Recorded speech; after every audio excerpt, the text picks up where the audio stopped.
they were who we thought they were. That's what I'm talking about with Western Kentucky. It was a team we expected to play, but when it comes down to it, FAU put their things together in front of the home crowd, pulled off a good win at home. And with that said, that's the way we start this week's FAU Football Fancast.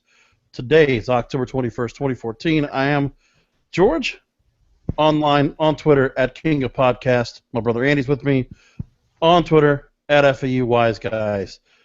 Yeah, that was another fun game to watch, much like the game we got against UTSA a few weeks back. And, kind of takes the sting away from the FIU loss. Not altogether, but you know what? A better momentum turn going into a tough opponent this Saturday. Absolutely, absolutely. Just to go over, we're going to do some college football notes first. This is kind of like the first 2 minutes, 3 minutes of the show. We'll do some college football notes. Did you see the FSU Notre Dame game? That was great. I mean, that's the way you bring in college football playoffs, is to have two teams play like that in the playoffs. That would be no, exactly. And you know what? Can I tell you? I looked at online, and you know what? The ratings for that game, you had a bigger audience than you ever had. You had, nothing else contesting it. It's just you had that game to watch on Saturday night. FSU, again, people trying to take them down from the top. Notre Dame, about as good a showing as I've expected. Brian Kelly, man, you know what? A lot of respect to that program now compared to all the things that Notre Dame's gone through about, the disrespect they might get because they got their own network TV deal and the players they have and how, it's like you put them up against Florida State. That was a tough ball game, and that could have gone either way. I tell you what, though, I'm surprised that they dropped in the polls that much. I thought that they would stay a little bit higher. I mean, this was a tough, down-to-the-wire game, a couple calls at the end of the game that, that pick call that they called, But Jimbo Fisher says it was a justified call. He was okay with it. Man, I mean, legano, no legano, hey. So I don't know, man. I personally wouldn't want that call at the end of the game, but hey, you know what? That's how college football works. You got to ask yourself now, because Florida State, that was the last real tough. Florida is now a non-factor at the end of the year. Miami, same way. Is anybody going to spoil them or going to stop them from making it back to the national title? Well, the whole question isn't really so much Florida State. It's which one of the one-loss teams are going to make it into the top four or the final four is what I don't know what they're going to call it. But, who's going to make it into the playoff? There's tons of one-loss teams out there, and I don't know how they're going to choose between which one. It's going to be tough decisions out there to figure out, well, this team deserves to go and this team. There could be as many as 5 or 6 one-loss teams towards the end of the year that actually legitimately could argue their way into the Final Four. It comes down to the fact, too, that the traditional news journalist always has their thing about their favorites of who they want to go and pick and put at the top of the polls. They don't have that luxury this year because certain teams that you expect to be on top, they didn't make it. So now it's like, who was supposed to be there on top? And, now we're going to get to the, we'll see where it comes when it comes to the final end, to the playoffs. But, what a way to start the playoff system when you have, it's open season right now on who could be there. A log jam at one-loss teams, a log jam. The only thing that the committee, I don't know, is it a committee that votes for these guys now, for a BCS committee? I don't even know. I'm not really familiar with it. I haven't read up on it much. But, the other question is, can the state of Mississippi hold off, the onslaught that's going to come with them?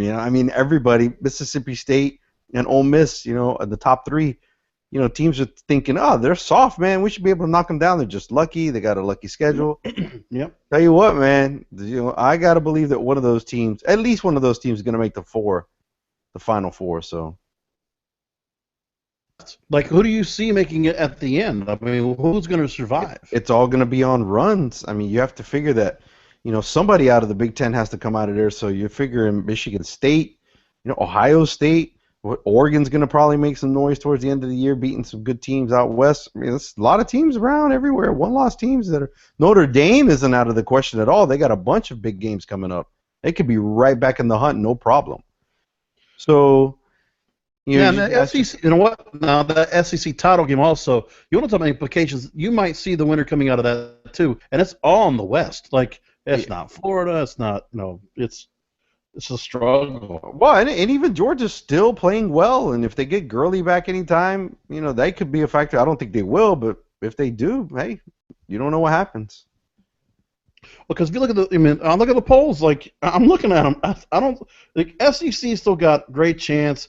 Oregon's still on the outside looking in. Notre Dame's on the outside looking in. And like you said, it shouldn't have dropped so far like that. It's not for an epic game like that. Not for an epic game like that. But now you can't complain about the fact that if you have that loss that you can't make it back in. I think the argument about the argument's gonna be don't have a loss and you be undefeated and you'll get into the Final Four. That's what the argument's gonna be. Right, but what I'm saying is that old argument about like before the BCS about where you were, like you have to be absolutely undefeated and you have to be so strict to schedule is such an important thing. I think some of those arguments this new system does now show it's going to take that away. You're probably right. Well, looking back at our game from last week, wow, we are the cardiac kids, man. Oh my God. I don't know what's going on, man. Another fourth quarter, like behind by 10, the same scenario all over again. Entertaining comeback. I tell you what, though,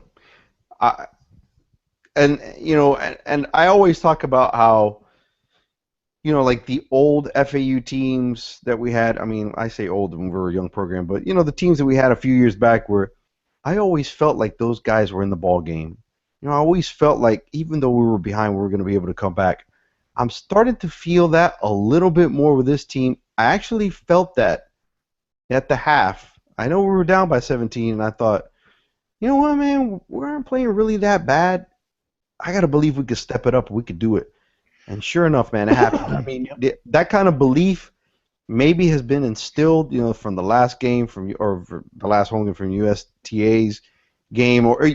So I'm not sure if it's this team that's growing on me or that. I just think that Charlie Partridge is kind of a gunslinger, and he's never really out of the ball game. We're starting to learn that he's got a little bit of gunslinger mentality, and that's great. Well, because you got to ask yourself. I mean, number one, a lot of times we're not getting overcome by penalties or mental mistakes. Some turnovers, when we've had losses, some of the turnovers we've had have been tough on us. And if that offense is not gelling like it should at times, that's when you start seeing the trouble. And when you see that time of possession change, and that defense has to stay on the field and really have to counteract a lot of adversity. Well, he said after the game, that one drive where we went for it on fourth down multiple times, he did it because he didn't want them to get the ball back. He could feel the momentum.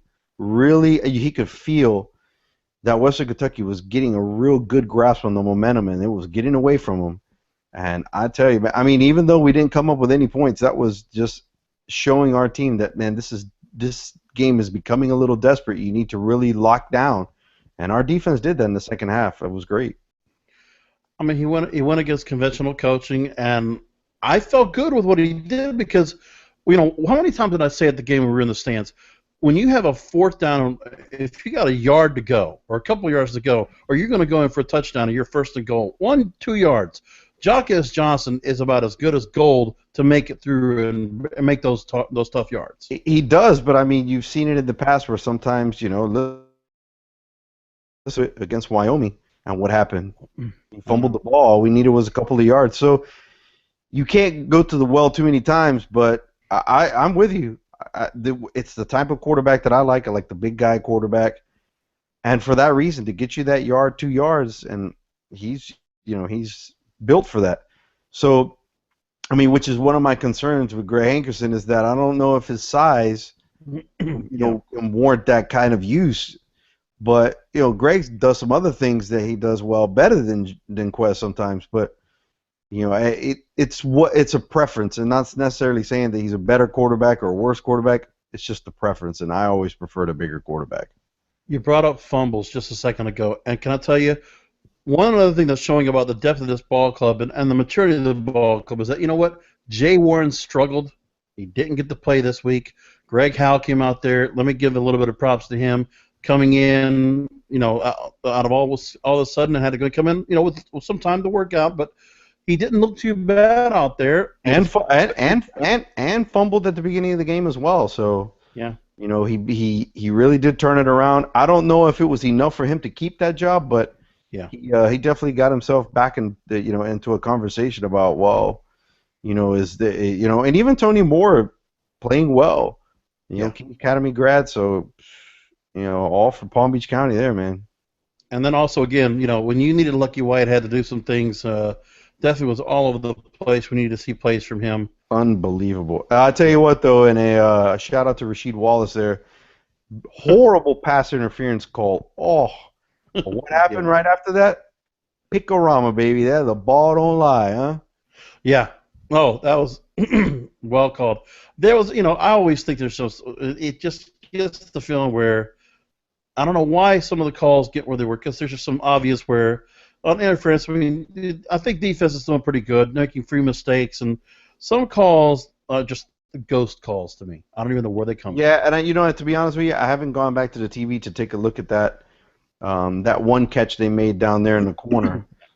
Close to us, that guy where he caught it at the 1 yard line, and they reviewed it. They said it was good. I never got to see it. I could have sworn that guy didn't have it, but we're up in the stands, so what can we see? But exactly. So that's what I was going to say about that. And Andre Kirk, can we just say one more time? Look, you're awesome. But again, and even somebody, I forget who it was afterwards on the radio call. Well, and picks the more difficult ball out. I mean, it's fantastic though. I mean, he picks the carom, ricochet. Yeah. Then the one hits him and he doesn't get it. Listen, good for him for putting his hands on the ball, at least getting the pass block. I'm all right with that, but yeah, I'll tell you what, man, he's probably left 2 pick sixes out there, probably, because that was probably another pick six out there. And I'm telling you, in some cases when and you have to ask yourself, when we're having to go ahead and take the gamble on 4th down on offense to try to keep the drive alive, because you can't expect that some of those gimmies. You play defense because you can't catch the ball. That's pretty much how it goes. Yeah. Okay. Do we want to move ahead to the game to Marshall now? Sure. We are Marshall. So 3:30 kickoff this Saturday. Great movie if you've never seen it. That's a fantastic movie if you've never seen it. It's great. Yeah, I mean, I haven't had a chance to watch it yet. I don't know. I'm bad. I got my man cards. Actually, the best part of the movie for me were the ending credits. It was great, but really. Oh yeah, it's good. Real good. No, and it's a must. I know I gotta watch it. It's just haven't had a chance. Just one of these days. Marshall playing. You say. No, I mean now. I don't know what the rest of the conference looks like, but for us, for FAU right now, it's just a matter of staying the course. Whoever's undefeated in the conference, we have to keep, taking them down and playing strong. This is one of the toughest opponents we have all year in our conference, and if we're going to try to put a mark and see how well we're performing and how well we are as a marker in the conference this year. Or going forward, I mean, how much progress we've made in the conference. Got to see what we do here. We have to win, period. I mean, you have to stay in. You want to stay in the conference title hunt, you have to beat Marshall. That's just the way it is. Mm-hmm. If you can do that, you can really, make this season into one hell of a run. I mean, that would be something to beat Marshall up there in Marshall. I mean, yeah. When you're talking about right now, let's get the conference, get our conference wins, get a good conference record, give ourselves the best opportunity to make chances. We can be at that CUSA championship game and make a difference. And it's just a matter of that. There's a whole lot left to play. Well, I'm just speaking to it from against the odds. You're talking Marshall has 11 game winning streak at home. We haven't won on the road this year. So, you're playing a top 25 team. They're number 23 in the AP poll. They're like in some other poll, they're 24, 22. Yeah. Yeah. But it would be the first ranked opponent that we ever beat. I mean, it's a lot of things. They got I I don't think Cato is a Heisman contending quarterback, but he's talked about as one of the better quarterbacks in the nation. Do you like him better than Shane Carden? They're both good quarterbacks. As far as our level of play is concerned, they're both really good quarterbacks. Okay. Do I see both of them going to the next level? Maybe. I don't know if either one of them is going to be a fantastic NFL quarterback, but I think both of them will end up being an NFL quarterback at some point. I mean, I don't know what you can gauge to kind of get us ready, because the caliber of team that we got to play. I mean, we can't even be on our A game. We have to be on our A+ game, and even then, a good game from Cato we wouldn't be able to stop it. Yeah. I mean, it's difficult, but that's how you win conference championships, is going up there and taking tough teams down in a tough environment. With the odds stacked against you, that's what you have to do. I mean, no, right. And this kid's a good quarterback. If you saw, ESPN did a spotlight on him on game day. I think it was maybe a couple weeks back. You could look it up. I've looked it up on YouTube before. Talk about him coming out of Liberty City and stuff. It's a great little 10-minute piece. If you ever get a chance to watch it, go on YouTube and put Rakeem Cato ESPN in there, and it'll put it. It's a great 10 minutes to watch. Oh, I mean, he had a hell of a career in high school, and then he made himself over here. All I can say is that the other thing is you got to break it down to the essentials. Like, I mean, let's not even worry about Marshall. Worry about the caliber of team we got to play. The ranked and this and that. We haven't won on the road. Haven't won. Not even close on the road. How about? Well, actually, that's not true. The Wyoming game was close, but no, but I know we didn't win it. No, I know, but I'm saying I said that not even close, but we were close in Wyoming. Oh, okay. No, true. But I'm just saying, for yourself, you want to get yourself out of the hump. Like, what else do you have to play for except the fact that don't even worry about this Marshall. You just haven't won a game on the road. Like that, for the maturity, for the progression of this ball club, you have to learn how to win on the road. Yeah, but I mean, 2 of our games on the road were not winnable. The Wyoming game was. The FIU game, we thought we were. We thought it was winnable, and apparently they just came out and just torched us. So, it comes back to the fact that, this team just has a lot of growing to do. And like I said, I've said it before, sometimes we're just going to have to live in growing pains that we have a new coach, and Charlie Partridge is a first-year coach, and we're just going to learn with him along the way. He's going to have growing pains, and so are we. I mean, you have everything that's coming down to the fact that you can try to put a couple wins together, get a win on the road, make some real traction now at the end of the year, the second half of the year, where you want things to really matter. And you can't ask too much from a first-year coach. No, but that's you don't want to. You're not going to turn it around overnight. It's not going to turn around overnight. And I know. I understand. Those are goals you put in front of the team right now. Yeah, but that's okay. I mean, that's what they're trying for. To put goals there and to actually meet them are 2 different things. Agreed. So. But that's where I'm looking at things. Anyways. Okay, so we hope the team plays well as against Marshall, and we'll be watching. And I think you said to yourself, this, maybe we have a feasible chance. Well, we're going to find out. We're going to find out on Saturday. Yeah.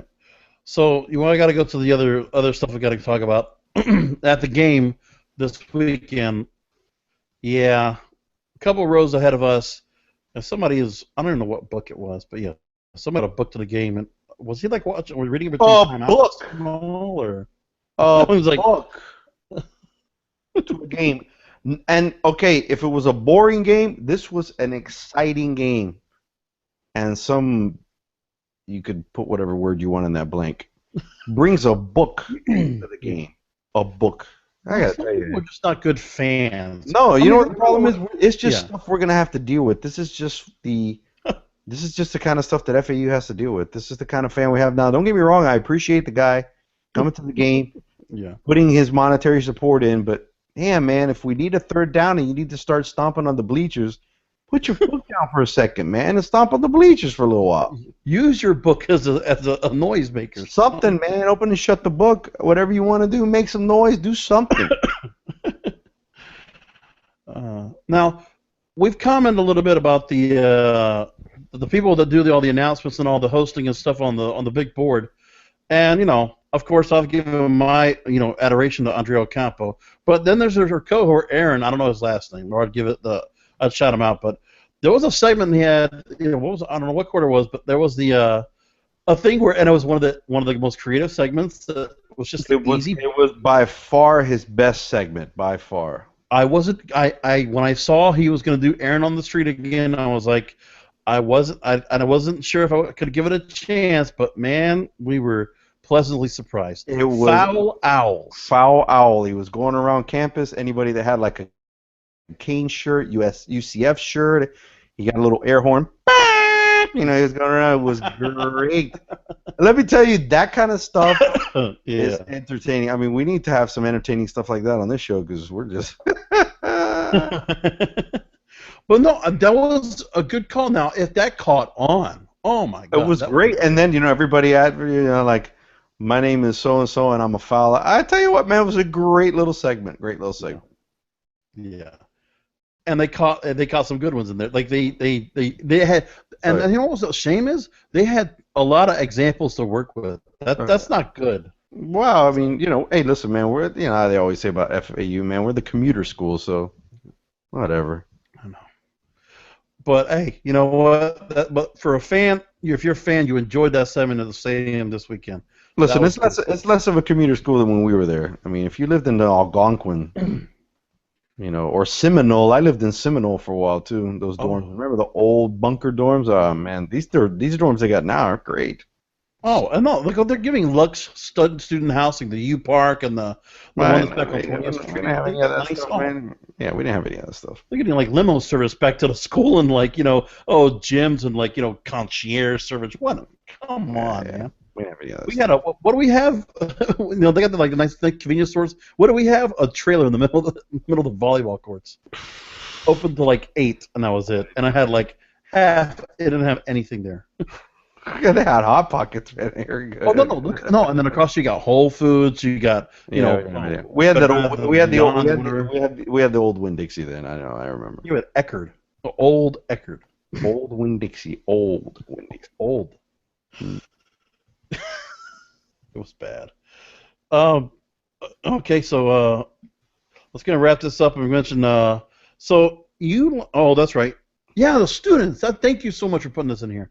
So I thought for the Channel 15 audience that watched local, you saw the away side look a little bit full, like you had kids over there. Looked like they were having a good time. Now, granted, you can't see in my head, but it was pretty hot outside, and that sun was direct without any clouds. Like, until yesterday, I still could feel on the top of my head, it hurt from the sunburn. Like, I didn't get any peel, but it was hot outside. That's why you wear a hat. I imagine the kids didn't get to stay, but, come on. That's why you wear a hat, bro, right here. He's got to wear one of these hats right here, bro. That's what you got to wear. Put it on your head. You won't get burned. Look. But I'm just saying, so the students were there, I guess, to the half, and they're gone.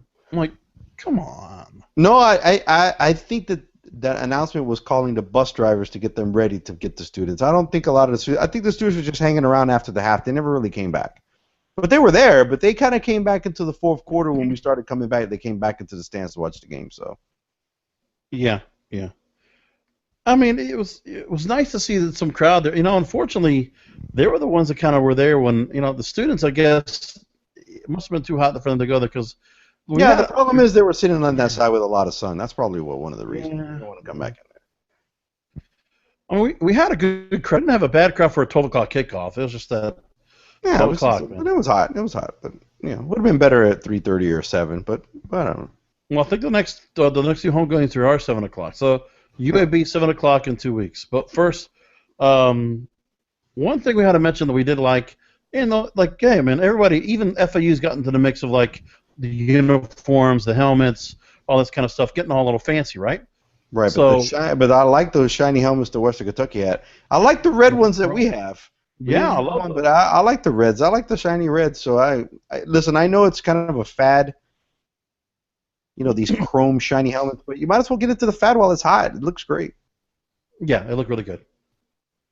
Yeah. Who knows? We'll see some other things coming from our team probably soon. Now, would you like us to have the chrome with the owl on it? Yeah, but I mean we have the blue chrome, and I like those. Oh, that's true. Yeah. I mean it's not the chrome, but it's just the blue shiny. I like the red shiny, but I'd like to see the blue shiny. I'd like to see that. There you have it, folks. That's your FAU football Fancast for this week. Cut and dry, nice and simple. Thanks for listening in. Of course, look for, if you have questions, comments you want to go make to us, we have a Facebook page. Just look for FAU Wise Guys. We have our Twitter page. Of course, on YouTube, we are at youtube.com. Just search FAU Wise Guys in the search bar at YouTube, or you just search FAU Football. You're going to find all of our shows that we've done since week 1. And you can catch up and you can see all of the hilarity ensues, whatever. And you're going to enjoy it. Hilarity? Wow. Well, the embarrassment because I can't. Sometimes I'm factually wrong. But anyway, that's here to there. But either which way, so I'm on Twitter at King of Podcasts. Hey, write to us on Twitter, guys, please. We would love to hear from you. Feel free to comment to us during the games. Whatever you feel like you want to say, whether it's just questions, comments, you want to say we suck, you want to say we're great, just do it. That's all we ask. Oh, now you open the floodgates. It's coming, man. King of Podcasts. Get off. Looking off Twitter. Wise guys, it would be wise for you to quit. Oh my God. Yeah. So there you go. Anyway, thanks for listening. In. Of course, at King of Podcast, he's at FAU Wise Guys. Point the finger, Andy. We're going to talk to you next week. Go Owls. Let's hope for a win against Marshall. You got to say something so they can see the point. No, they see it. No, I can see it now. Okay. Bye, all.